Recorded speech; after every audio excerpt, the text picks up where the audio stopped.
Hey guys, Jay here and welcome to the Mindset with Muscle podcast, and I've got a very special guest with me today celebrating the release of his brand new documentary, Breaking Olympia, 7-time Mr Olympia Phil Heath. Phil, how are you?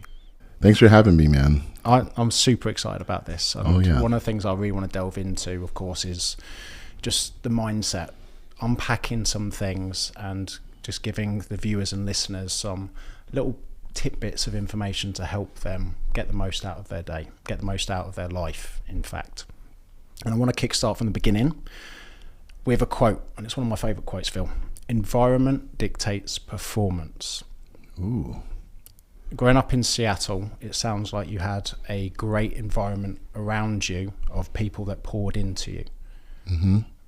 So can you take us back to those basketball days in Seattle and what it was like growing up there? Oh man, it was pretty awesome when you're growing up and you're in the 80s, where in the NBA there was a guy by the name of Michael Jeffrey Jordan that just came onto the scene. I've heard of him, yeah. Yeah, he had this swagger about him, right? And you were able to watch his greatness, but then also get to watch Magic Johnson, Larry Bird, all these amazing athletes. And then also see people like Jerry Rice, Joe Montana.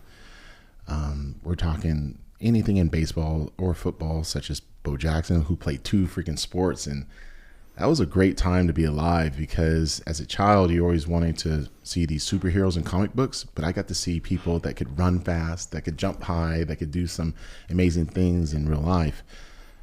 I just wanted to be able to do those same things someday.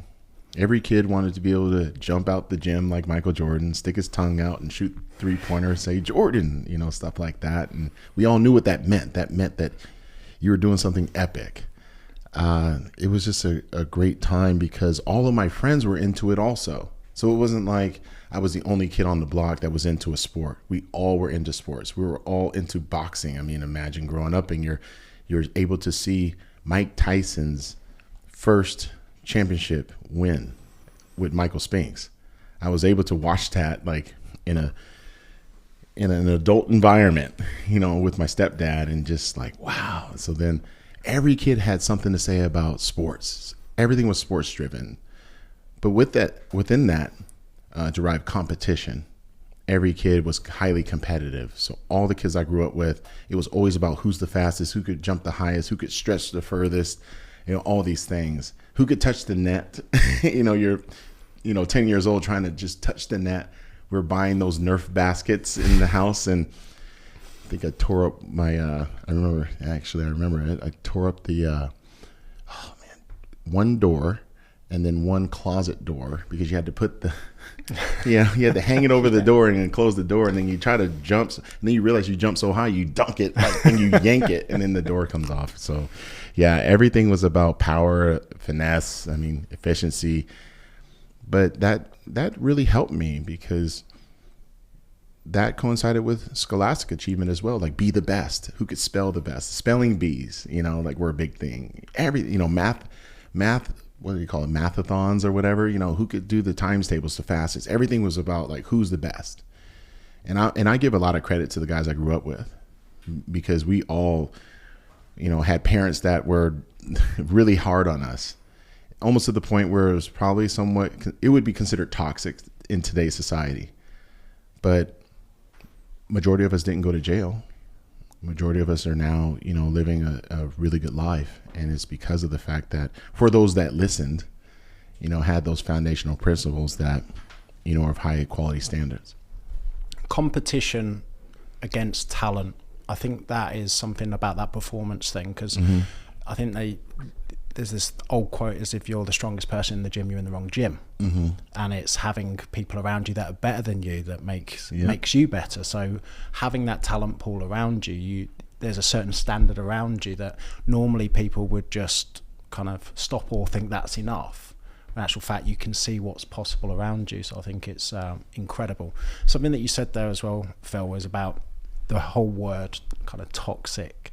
And obviously in news there's been reports on, I think it was the Navy SEALs going a bit too far with their soldiers, and it's just like, they're Navy SEALs. And it's just, yeah. That's pretty wild. And who are these people criticizing? These talented individuals that are doing this for what purpose? To restore freedom. I mean, you need the person that is going to save your life to be the actual Rambo. You know, you need them to be able to do these things. Yeah.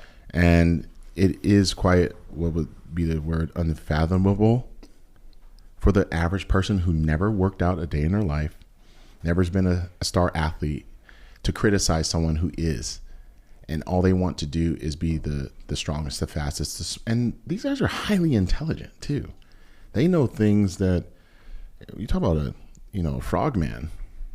I mean, there's a lot that goes into that. They have to know so much stuff and be able to do that underwater, doing demo, doing missions that a kid would be playing on a video game, but they can do it in real life.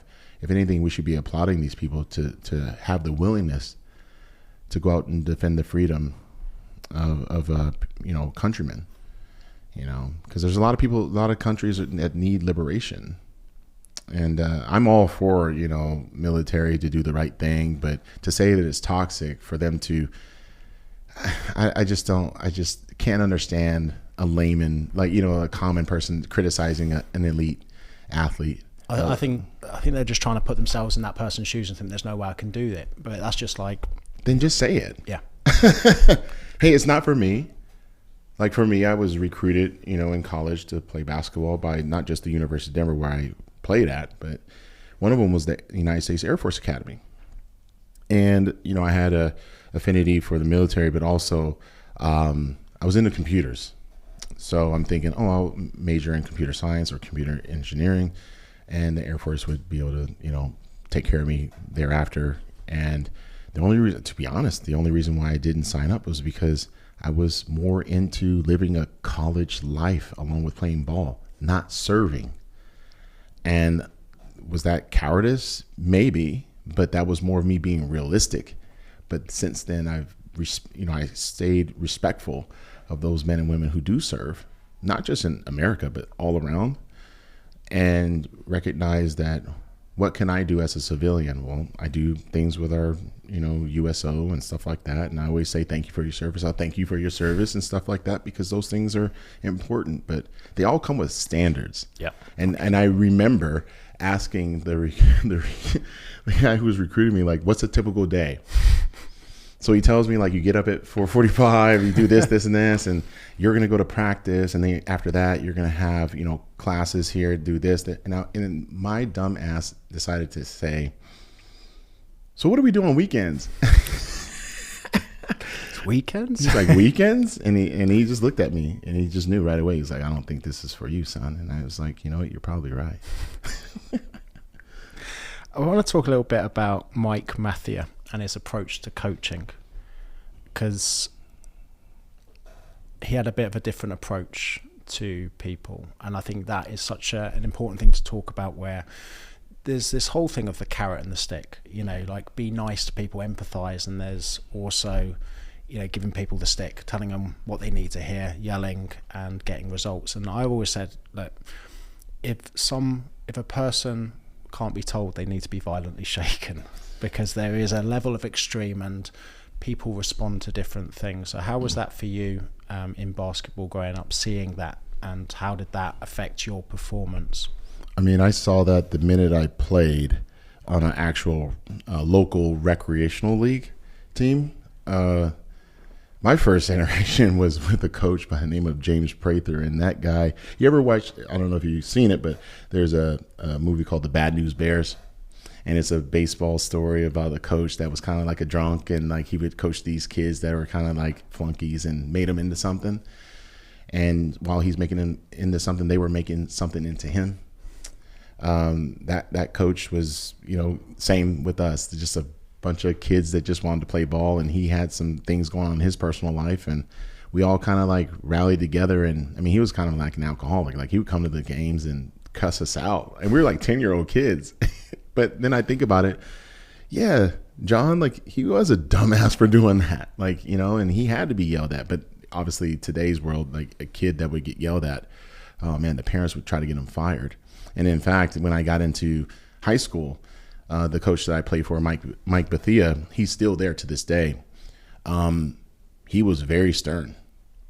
But what's funny is that this was the same coach that would love you so hard that his words were loud, but he was trying to extract the talent so you could see how great you are. So one instance, I was playing varsity, and he's, pissed at me because I'm going down court and I'm just laying the ball up and it's getting beat off the glass. You know, like you see like LeBron James chase down blocks. He's just beating the hell out of this ball. So he benches me. I sit down and he hits me on the arm, just like, man, wake up, you know? And I remember my mom was so pissed. Like to the point, you know, she was like headed to PTSA, so she wanted to get him fired, you know? And I was like, Mom, like chill out. Like this guy is the same coach, the same man that has given one of my teammates clothes because he's homeless. He's the same one that gave one of our teammates his own car to take a girl to winter ball. It's the same one that has given gas money or like money for food to go watch a football team play. So yeah, he's just pissed off, you know, because he knows what he believes in, and he really laid into me. And yeah, it was intimidating, but I had to sit there and ask myself, is he right?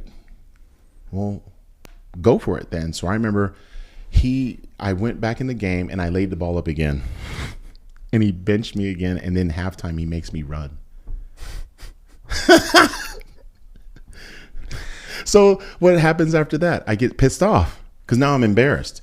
And he's probably like, oh yeah, now it worked. So I go back in the game and guess what happens? I get a steal. I go down the court and I dunk it. And I dunk that thing so freaking hard. And it was almost like I'm looking at him like, F you, you know? But then it clicked. It clicked. What did I just accomplish? And it did require him to shake me almost violently to get it done. So I definitely believe that it's necessary sometimes. I think that the coach needs to have that self-awareness also of picking and choosing when that's, you know, the right time in sport. Now it has to just be with words. You can't like put your hands on anybody, unfortunately, to a degree. I mean, you slap a guy on the butt and be like, come on, man, let's go. You know, it's not beating him, you know, but I definitely believe that if I were to coach right now, it would be very difficult because I'd have to tell the parents, hey, look, like I love these kids. I think they're great, but I need you to be great too. And yes, if I yell, it's because I do love them. Yep. You think I want them to lose? Losing sucks. I don't want participation medals. I don't want those types. You, if that's who you are, go play for someone else. I'm here to win. You don't go to work to lose. Yeah, 100%. You know? It reminds me, there's a book called The Last Lecture. I don't know if you've heard of it. It's a guy who finds out he's got terminal cancer and a few months left to live, and it's all about him giving he's a teacher, giving his last lecture. And he was talking about, I think it was baseball or basketball, and his coach being really aggressive to them and him walking into the changing room really down. And I just thought I'd quote this to you. Coach Graham rode you pretty hard, didn't he? He said. I could barely muster a yeah. That's a good thing, the assistant told me. When you're screwing up and nobody says anything to you anymore, it means they've given up on you.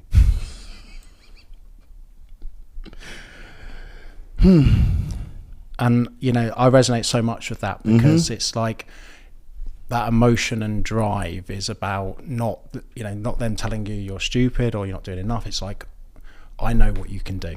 I know, I'm hard on you for this because you're going to be great one day. Right. And it's just that mental flick. And obviously I joined the army at 17. So the whole process of discipline was forced on you. You're stripped away as a civilian, and it's just, you know, a 17-year-old needs to be yelled at, told what time he has to be there, told how to iron things. And within 3 to 4 months of that kind of lifestyle, completely changed my life. Yeah. And you look at some of the 17, 18-year-olds these days. Yeah, they don't have the discipline. And they can't even be talked to, not just being yelled at. They can't even be talked to. If anything, they will not have this eye contact. I'm sure I've seen it, like at events. you'll be pouring into them, and then they do this. And at first I started getting, like a couple weeks ago, I'm at the Arnold Classic in Ohio, and I was talking to this kid who asked me a question, and he can't look me in the eye more than for 5 seconds at a time. And then his dad was right there, and his dad sensed it. So his dad then asked me to look at him. Like, he was like, hey, can you say what you just said? And I have my phone right here so I can voice record this, so I can play it back for him. And I thought, damn. So he caught it, and he didn't. This is a problem. But then I had to say, well, they're too busy doing this the whole day. Mm-hmm. They're doing this the whole day. They've been programmed to do this the whole day. So their attention span is screwed. So yeah, they need to be shaken up a little bit, but yeah,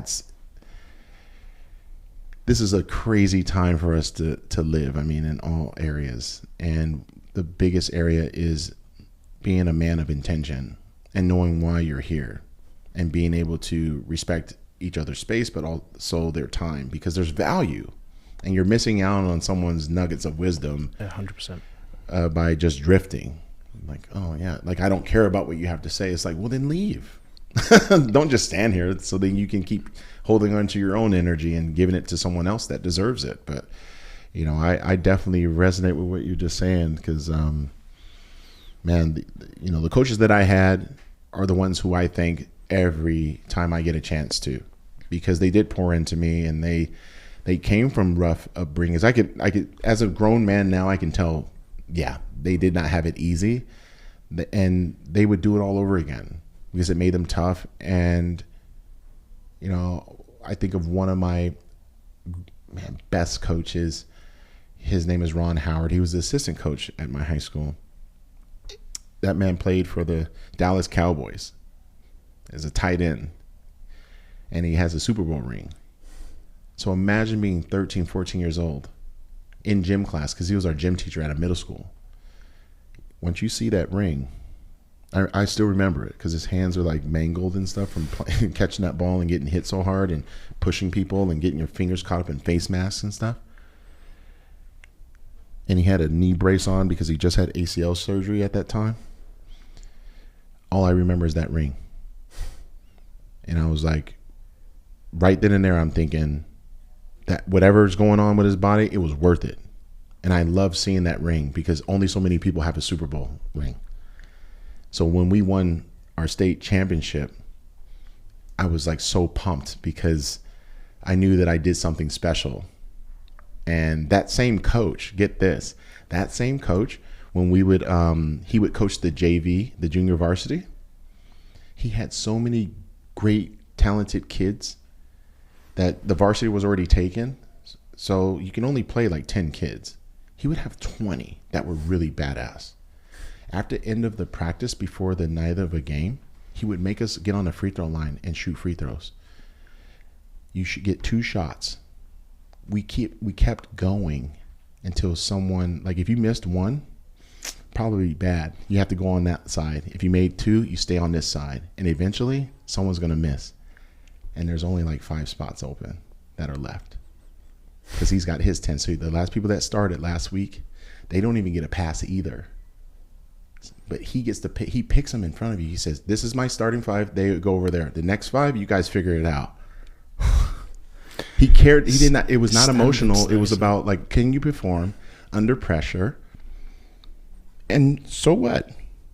So what about your feelings? Oh, and by the way, you guys, next game, you're going to be back in this group, and you have to do it all over again. But that's life. Yeah, 100%. Yeah. Don't allow your feelings to affect your future. No. Something like 100%. So something I was looking into is transition from basketball to bodybuilding, and something that really resonated with me with James Clear. He talks a lot about identity-based habits. So when you attach your identity to your job, your career, instead of saying I play basketball, I'm a basketball player, right? Then you become that thing. People know you for that thing, and it's a lot easier to focus all your effort and energy into it. Now you're at a situation where you're suddenly realizing that you know basketball isn't the way that you're going to become a pro, right? And you're at this moment where you don't know which way to go. Could you just talk us through that that moment and that kind of realization, and kind of how that felt, and what attracted you then to start thinking about bodybuilding? You start to realize very quickly where you stand amongst your teammates, because now you're on a team as a freshman and you have sophomores, juniors, and seniors, and you're just fighting for playing time. And the coach decides, based on what he thinks.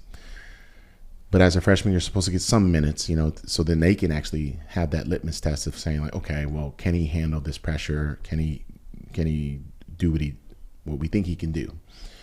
And what's very difficult is to try to understand why they make the decisions they make, especially when they go wrong. So that for me was very difficult, because we weren't winning. And I'm like, gosh, damn, like I can see, especially when you're sitting the bench and you're trying to just analyze, like you're just looking at the game for what it truly is. And your teammates, and you understand their intangibles, you understand their patterns. Like I could tell, like if someone was going to miss their assignment on a defensive switch, I could very well know, like, okay, this guy's not going to make the shot because he's going to be off balance as he comes off this double screen. It's going to be very hard. So then why did he pass it to him? Why didn't he look at the second option? So that's what I'm going to do when I get in the game. So if I don't get in the game, I'm like, and you just feel like, and it just becomes like kind of bitching and moaning a little bit. And that produces a lot of disappointment and depression and resentment as to why I even came in the first place. And that caused a lot of spiraling out, where I didn't want to even be on this earth anymore. And then I had to come to realize that I have more life to live, and that if I continue to move forward and look upward instead of downward and bitch and moan and complain, something will open up for me.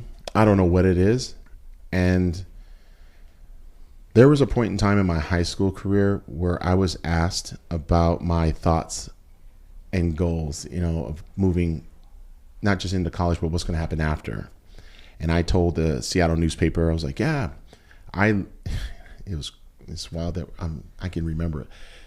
I said, I don't know I don't know if I'll actually play in the NBA, but I know I'll be pro at something. And yeah, I had to rely on that when I wasn't playing ball, and realize, okay, you can be pro at something else, because there's more millionaires at that time at Microsoft than they were in the NBA. And you're going to college for business and IT. So yeah, like life ain't over, even though you think it is.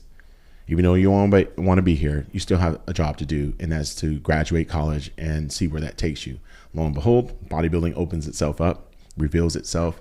And once it revealed itself, it was like a new path for me that I had to explore. And once I explored it, I loved it. And then when I competed, I won. And that changed my whole trajectory. I was like, shh, and then it went like, hold on. Let's see. And you're not going, nope, no more basketball. No more basketball. No, I want to do it. Nope. And you're doing so well at this. Now you pour your whole entire being into this. And it did make me feel really special. It made me feel more confident. And I made new friends. And, I'm very happy that I never became an NBA player. Through that heartache, I was able to experience something that only 3 other people have experienced. I'm 7-time tied with the man that everybody knows. Everybody knows Arnold. And Lee Haney and Ronnie Coleman have 8. And I'm just very blessed.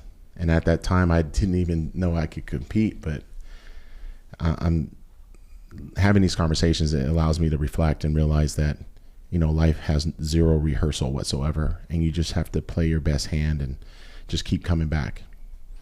There's this old story of a Chinese farmer called "The Outcome Is Not the Outcome." I don't know if you've heard it, but basically he wakes up, his horse disappears. The villagers say, "Oh, that's unfortunate," and he goes, "I don't know, we'll see." The horse comes back the next day with another horse, and they said, "Oh, how fortunate," and he goes, "I don't know, we'll see." His son jumps on the horse and breaks his leg. "How unfortunate," and the farmer says, "We'll see." There was a war going on in another country, and they're rounding up a lot of the young guys, but because his son had broke his leg, they were like, oh, that was lucky. And he says, I don't know, we'll see. And the whole point of it is you don't know the outcome yet. Mm-hmm. You don't know whether something is good or bad. You don't know if something's the worst to have ever happened to you or the best, because at the time it might have felt that basketball was, you know, not having basketball was the worst thing ever. But if you knew what you knew now, imagine if you succeeded in basketball. Yeah. And I wouldn't trade. You wouldn't have now. Yeah, I wouldn't trade. And I always think about that when it comes to bad things happening, because you're like, you don't know yet if this is the best thing to have ever happened to you. And I think when I see a lot of people struggling with things, a lot of people going through dark times, mm-hmm. I remind them that this might be the best thing to ever happen. You might not feel like it at the moment, but in about 10 years' time, you might be able to look back and go, thank you for that. It's so true. And to having, whether it be a coach or a family member or someone, you know, relatively close to you to give that's great advice. Because I still remember even like I had an uncle who, you know, every young boy usually has a girl that he loves in high school, and it's like, she's my everything. He was like, that girl you're dating, it ain't gonna be everything. Okay, just enjoy what you're doing, and more than likely you're gonna move on. Yeah, I'm very happy that I was able to move on. So yeah, just having the willingness to experience the unknown is how I look at it. Because yeah, it's a really cool gift that we can't see further ahead. It's really good, because we all think that we should, oh man, it'd be really good to see my future. You sure? Because maybe if you were told that, you wouldn't do the work to get that. Or go through the pain that it took to get there. Yeah, 100%. I want to talk about Mortal Kombat now. Ooh, yeah. I remember you saying this, and I thought there is some deep philosophy on Mortal Kombat here. Yeah. And it just reminded me that, and I'll let you talk about it, please, Phil, because I just think it's brilliant. Yeah, so huge fan of the game, but it was more about me applying myself into the game. And it's like, okay, it's not about choose your character. You are who you are. And, you know, to get to the mountaintop, you have to go against a lot of opposition. And you start defeating these people. But at some point, you know, within the game, you have to test your might, test your strength, right? And then there comes a point where you have to see yourself, beat yourself, see yourself. And we've seen this in Mortal Kombat. You play, and you have to beat yourself to then go on to the next 2 rounds. And that's hard. It's really hard to do. And, you know, for me, it was about going into the Olympia high on life, and then you get second place, and then you're just like, oh yeah, it feels good to be second because it doesn't weigh, you know, the same amount of pressure and stuff like that. Well, guess what, Phil? Like, you have to meet this. You have to meet you. You're already good enough to win the damn thing. When you're second at the Olympia, it means that like you're next in line pretty much, as long as you keep plugging away.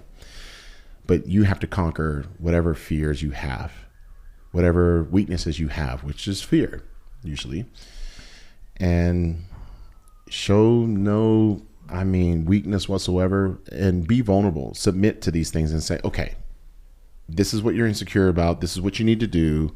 You're going to do this every day. If I'm going to declare that I'm going to be the champion, I can't just say it out loud to make it look cool in the magazine or on Instagram. I have to say it whether people hear me or not. I need to tell myself, and then I need to do it. And I was able to do that, obviously, but then I realized, oh man, I have a really good opportunity right now. I'm 31 years old. How many do you want to win? Okay, let's just dream big. Lee Haney and Coleman got 8. I want to get freaking 10.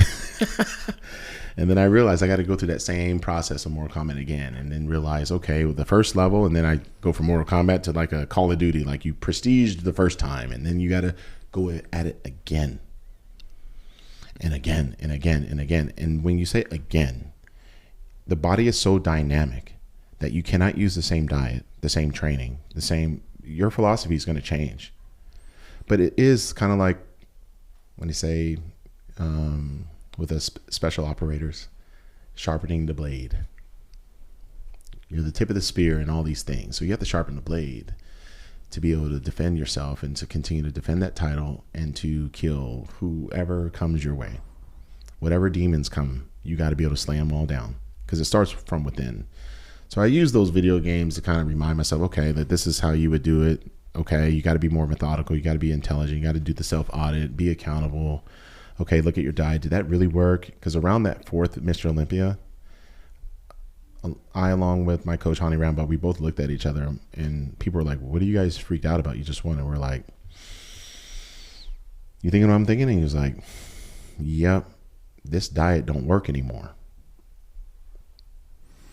Because we won, but it wasn't like what we had the previous year in 2013.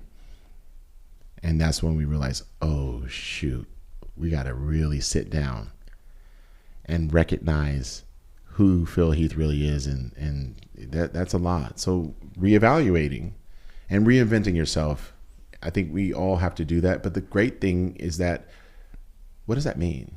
We're transcending into a greater version of self.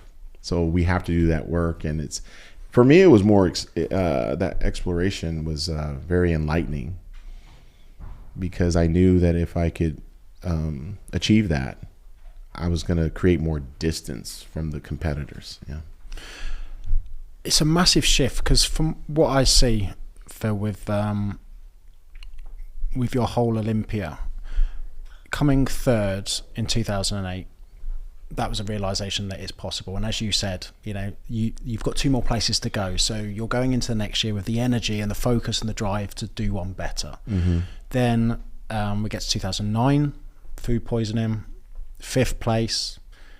Once again, the hunger to come back and go, okay, yeah, we need to come back. And it's once again this underdog energy that you've spoken about. Then comes I think 2010, 2nd place. You have this exhale, mm-hmm. which you spoke about, which you said you were relieved that you came 2nd. Yes. Talk to us a little bit about that. Yeah, so in Breaking Olympia, there's a moment in the film where I explain placing 2nd. And when they named, when Bob Ciccarello, every year he has the top 2 guys, and he says, the next name I read will be crowned as the Mr. Olympia. And he said, Jay Cutler. And I go, whew. And initially I didn't understand, but just like if it was basketball, I looked at the game tape. And I started looking at my body language, and I was like, wait a damn minute, let me rewind this. Why did I do that? And now I'm looking at myself, why the hell did you do that, Phil? You son of a, you know what I mean? I'm starting to get pissed, because I'm like, you really could have won this thing. And you're being scared. But it can't stop there. We got to do the digging and figure out why. And I came to realize that it didn't have to revolve around me beating Jay Cutler. It had to be totally about becoming the 13th Mr. Olympia. What does that mean to me? And when I was able to describe it and write it down and stare at it and then own it, I didn't really have to do any interviews that sounded like false bravado anymore. It was more like, I didn't have to sell it to you. I was him.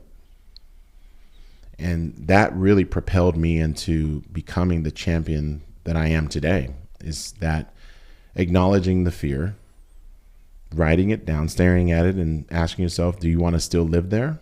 And what is on the other side of it? A man who is fearless. And it was the best thing that ever happened. But I needed to see that, and I'm very thankful. That was like a godsend right there. Like, Phil, I'm going to give you something. You're going to see this. You better pay attention, because it truly was one of the most defining moments in my life, especially in my bodybuilding career. Because how many people in that situation would be okay just being 2nd, because everybody kind of feels sorry for them, and it's okay, this and that, he's your friend, man. Like, what, some people don't go after promotions. because it may rub that other friend the wrong way, or the pressure, of being the man. I still remember, like, in high school, not asking a girl out because I was, oh man, my friend went out with her, but they're not going out anymore, but I really like her, man, and I didn't even have the courage to say hi, like those type of things. But, you just learn very quickly that being a coward, like, you are being a coward. You're just being scared. And do you really, really want it? And I'm so glad, like, again, I'm just so happy that I just proved to myself that I freaking want it. And I actually had Jay Cutler call me one time, and he just flat out said it. He was like, you can't be concerned about our friendship when it comes to these things. It's not like we're fighting and stuff. We're fighting for the title, but at the same time, we're fighting against ourselves to go be the best. And that was a great level of advice too. So, I ran with it. One thing about me, I will say, is that when people pour into me, I use it. I don't just like let it go one ear and out the other. I try my best anyway, to make sure I utilize it, because it is your energy that you're exchanging. Something that I see with a lot of successful people is a lot of people talk about the fear of failure, as in if they fail that they won't get back up. But what I find with successful people is they love that. They love, people criticizing, people saying he'll never do it, because one of the most powerful energies in the world is spite. I will show you.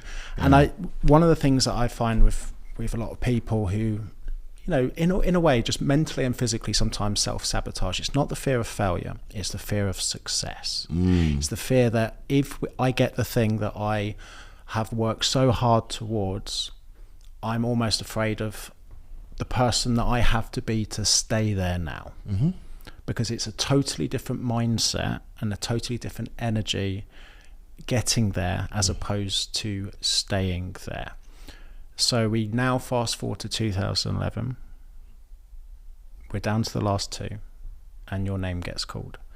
What changed in your head before that call out that was different in 2010? That it had to be me. It had to be me. I'm just thinking in my mind, you're praying, and it's like, it has to be me. I know I did it. I did the work. Just say my name. You're just like, say my name. Say it. And then knowing that you're ready for it to be said. And then it comes. And you're just like, oh, thank God, man.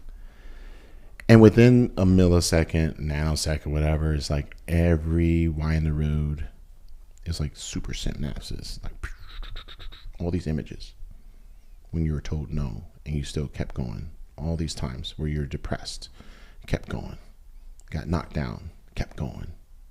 I mean, everything. And then it's like you open your eyes and tears are flowing because you know that it all made sense. It all made sense. It all got me to this point. And I was able to recognize that. And yeah, I mean, I was able to leverage the pain and make it into something special. And I know that I did something, in my opinion, very iconic, because, it wasn't an open title. It was something that had to be earned to succeed someone else. And it was a great moment in our history of our sport, because we were able to see two guys who were friends, and he was able to say some nice things because I earned it. Those things only happen when that person knows. Who wants to pass the baton? Who wants to pass the torch to someone that doesn't really deserve it? You don't do it. You'd walk off stage and yeah, I'm happy for him. But when Jay had those kind words to say, it's because he knew that I did the work, and he knew I was going to represent. And ultimately, you want the respect from your peers. Yeah. So there's the first one, then the second, then the third, and what I was trying to get into is understanding the mindset of going from that underdog to now improving time and time again. And there was a guy, I'm not sure if you remember his name, I think his name's Kai Green. Yeah. That so badly wanted what you had and was willing to put the work in to get it. How important was that to help you get those 7 Olympia titles. Oh man, I mean, to watch his work ethic, incredible. I can't say a bad thing about him because he put the time in. He was eating clean year round. I would take a couple months off and just try to relax and try to have some balance. And then I realized, like, you can't do that. This guy is like hoping you slack. And we had different methodologies of like training and diet and stuff. So I still had to be me, but I had to know that if I'm traveling on tour and he's on tour and he's going to the gym at midnight and I'm asleep, or if I'm out drinking, then I'm stupid. I am so dumb. So it was like an accountability partner. And then eventually, I mean, we're probably both pushing each other in that regard. But every hero needs a villain. And then I became the villain and he became some other people's hero. But it didn't matter, and I just enjoyed the competition. I enjoyed the energy, to be quite honest. I mean, who wouldn't? Only a chump, you know, would look at competition and kind of be like, oh, I don't want that. For me, I'm like, no, I want that. I want you to bring it. And I let everything sting, because I remember he beat me at the Arnold Classic in 2010. And I told myself after that show, because it was very depressing, because I always wanted one. And, you know, I was very close to getting it.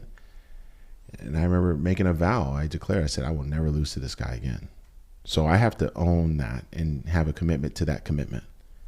And I'm sure he did not care. And he had his own mind of saying like, hey, I'm going to win and I'm going to be the man. He's going to have to chase me now. I'm going to, you know, make the money for my family. I'm going to do this. And he was making money for his family, but still, he wanted to have his name with that title attached.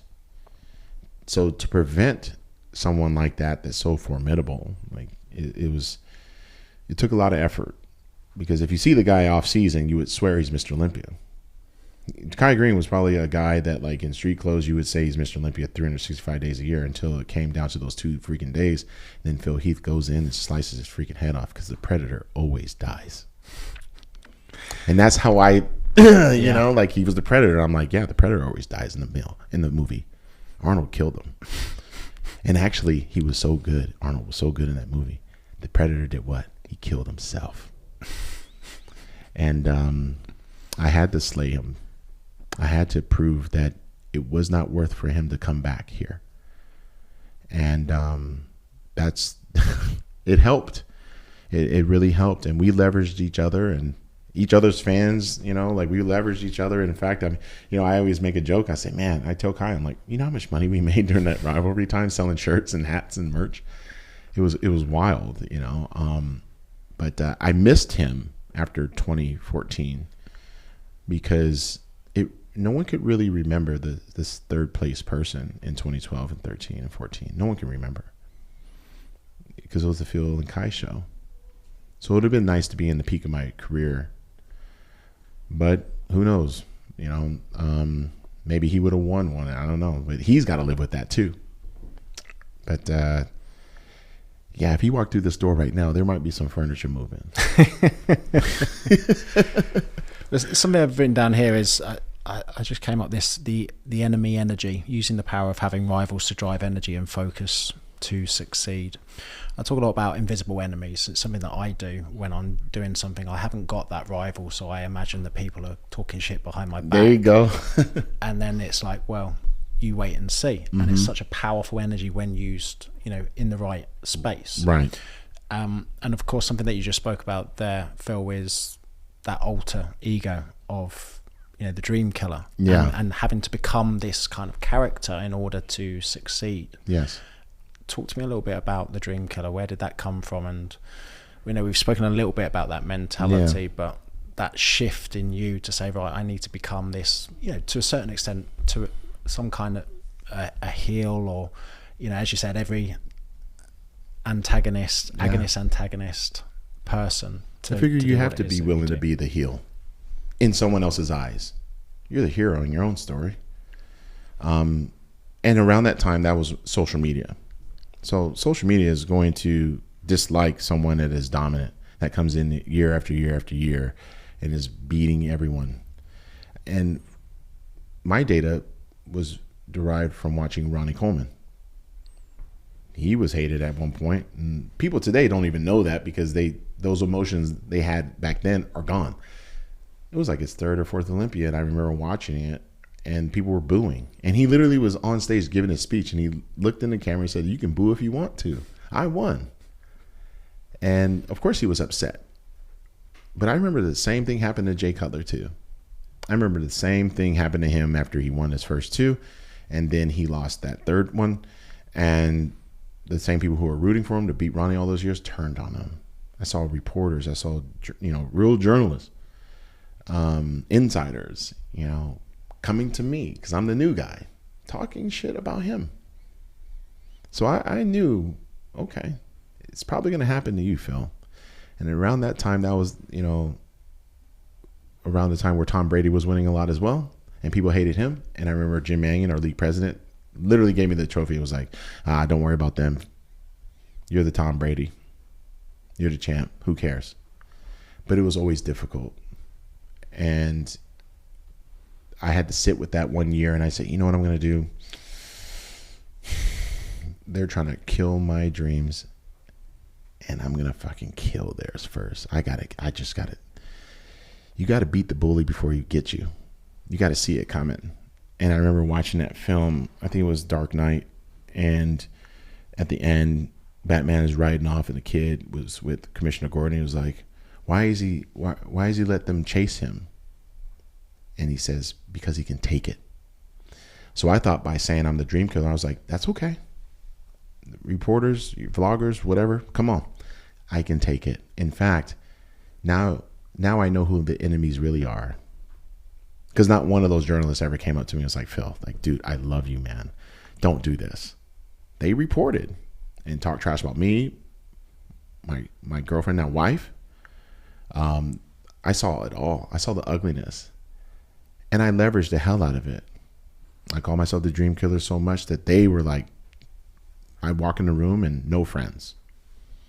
The only problem I had with it was when I would try to just be chill, the competitors and even fans, I guess in terms of like wrestling, I went over so well that they didn't know when I turned it off or like minimized it.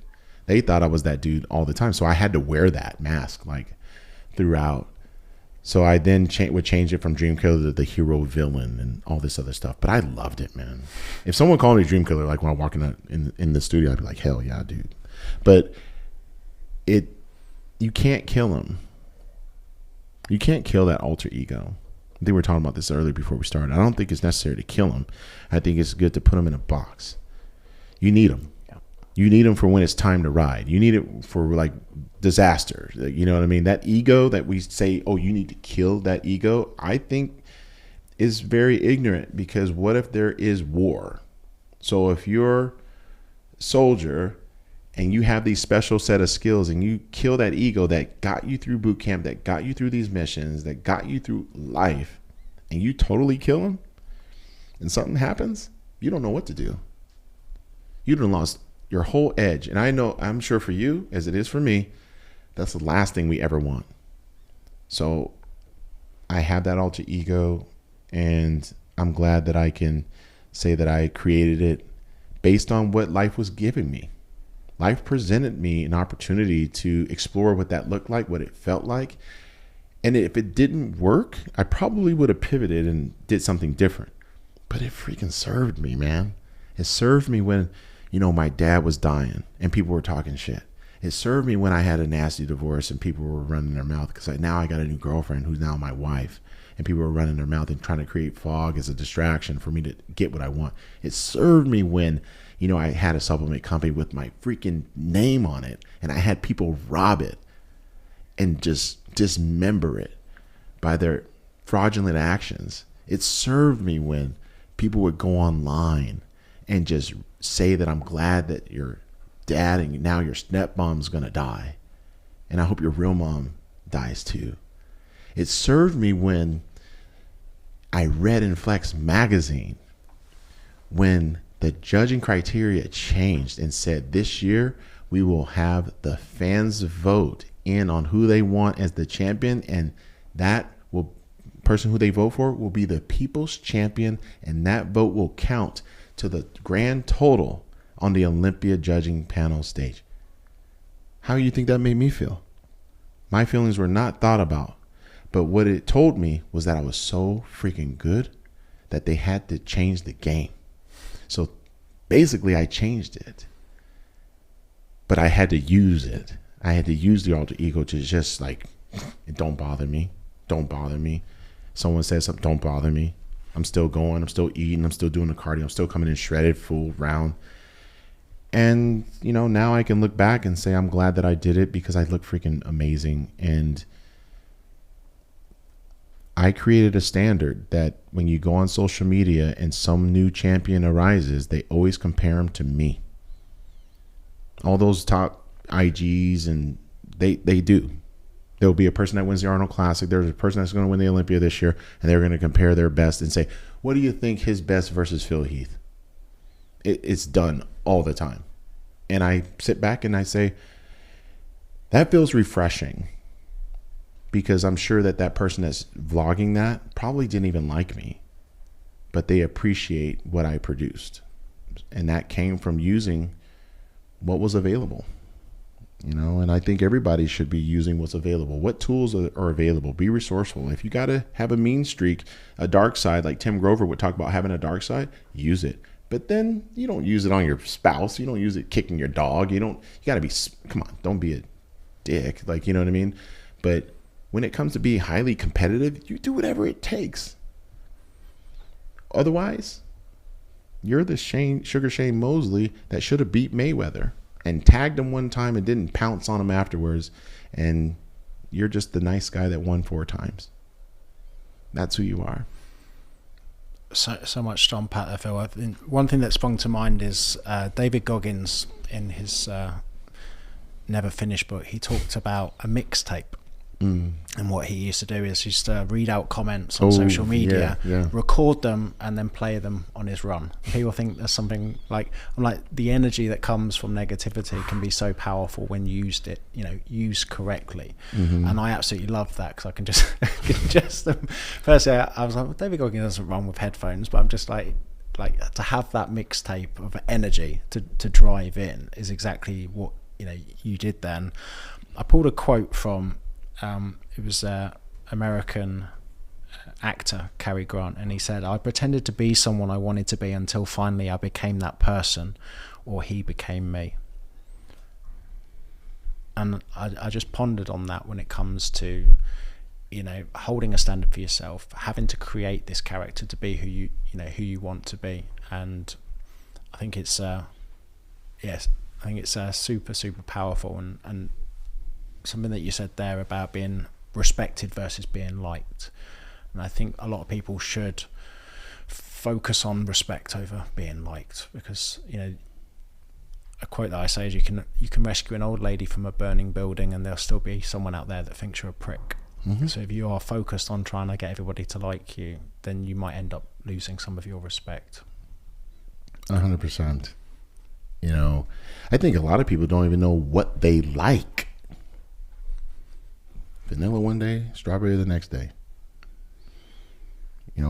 When it came down to the whole bodybuilding thing, and this goes to all the people that are personalities online, influencers, micro influencers, all that stuff.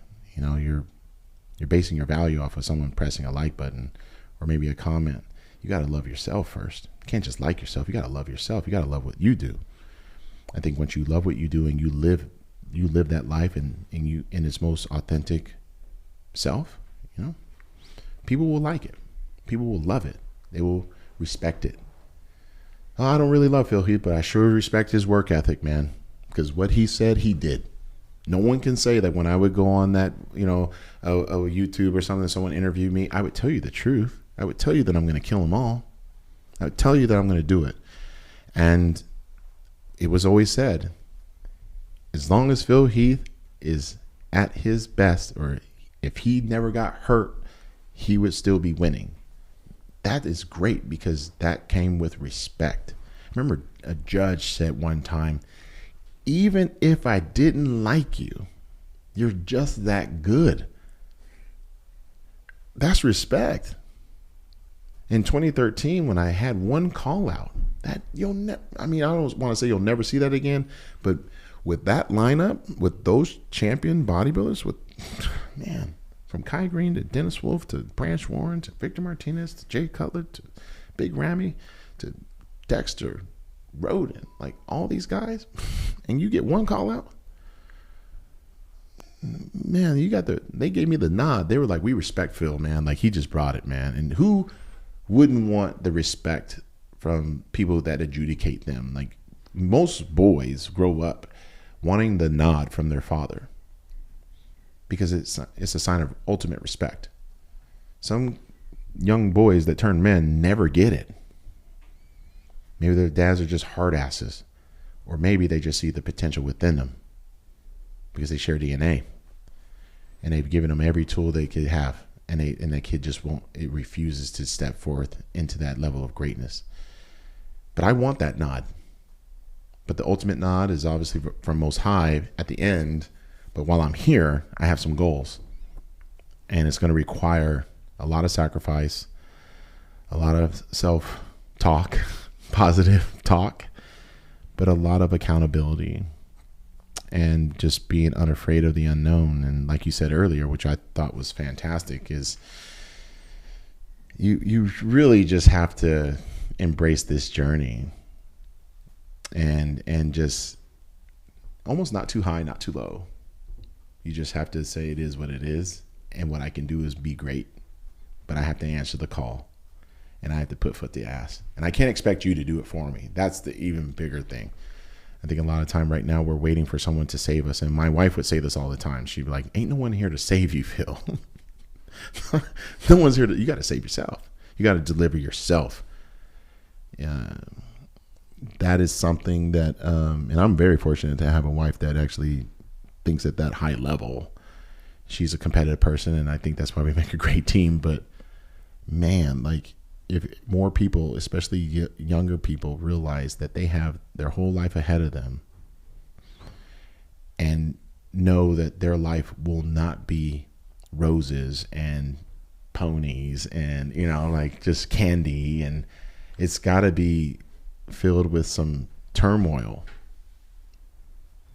Otherwise, you're probably living an average life. I think the ones 100%. That have the potential to do something great, that decide to live an average life, they don't have any problems. Yeah, my life is great, man. I'm just chilling and stuff.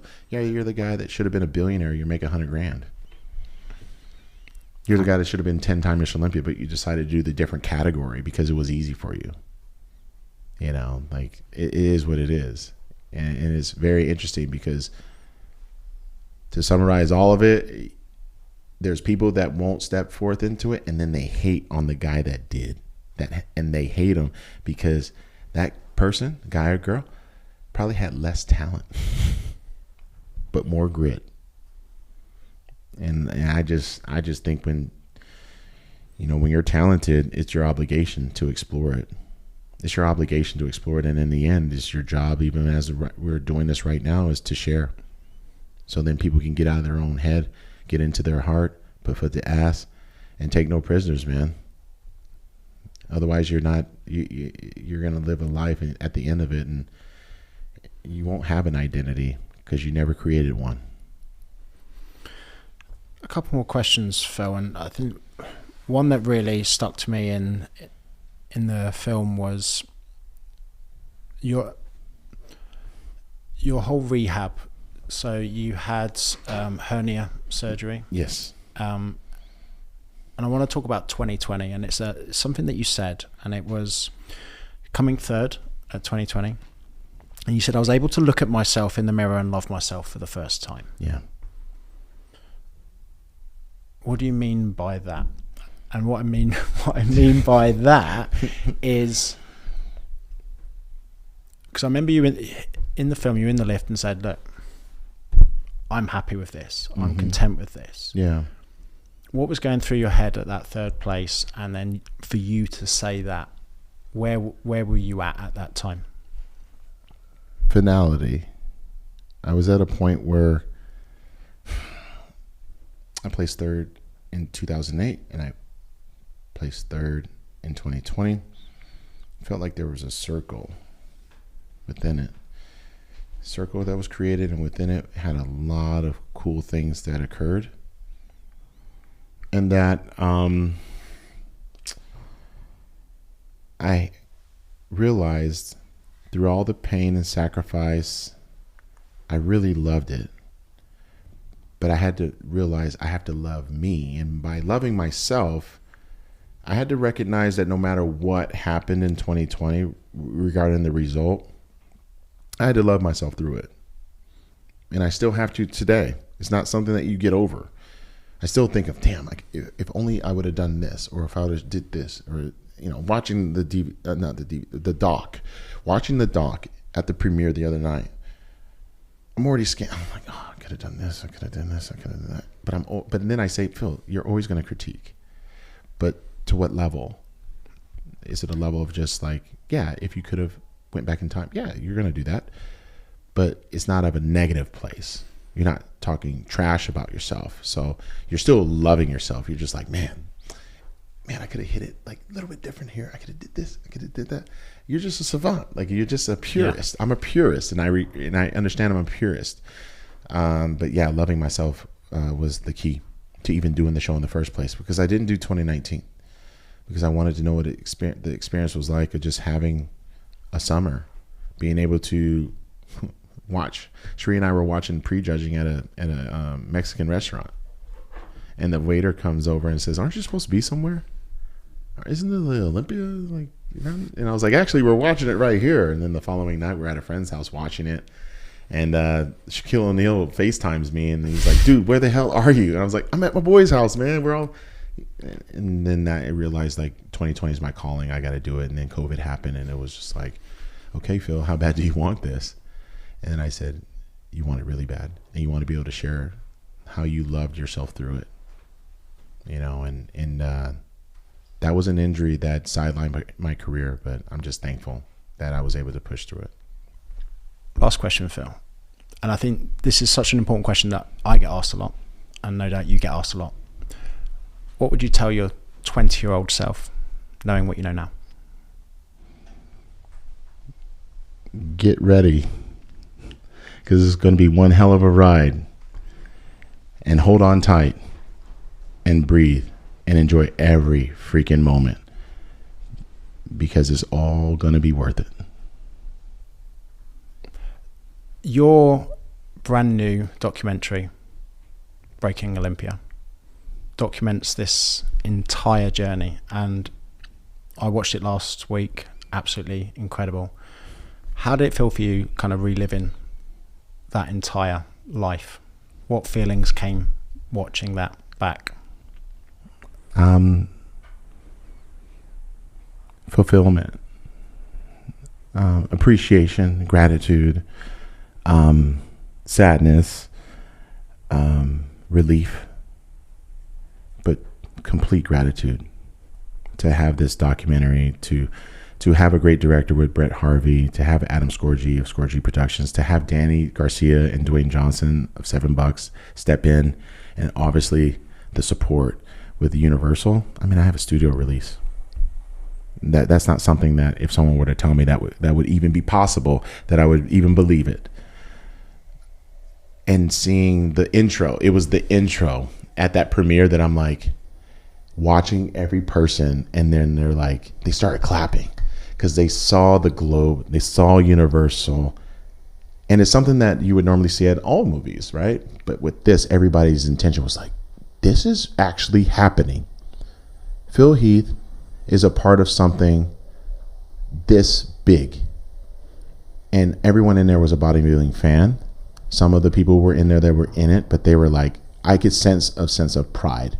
They were all proud, and they were all happy for me. So I'm just excited that it's here, and it's going to be out, you know, here in a couple of days. And yeah, everybody's going to, I think there's a lot of goodness in this, a lot of greatness in this. Yeah. Where can people watch it, Phil? On all VOD platforms. Yeah, it's everywhere. I ain't gonna lie, like I'm freaking pumped that it's just everywhere, man. You know, Prime Video, you know, Apple, like Google Play, like all these different places. And I think it's going to be something people look at over and over again. I've had friends that went to the premiere and they're already waiting to watch it again. So I'm very happy about that. Phil, I finish every podcast with the same quote. And it's what you put in your body affects how you look and how you feel. What you put in your head affects what you think and you do and what you do. And today you've been filling your heads with me, Alderton, and the legend, Phil Heath. Phil, thank you ever so much for coming on the Mindset with Muscle podcast today. Thank you, brother. I appreciate you.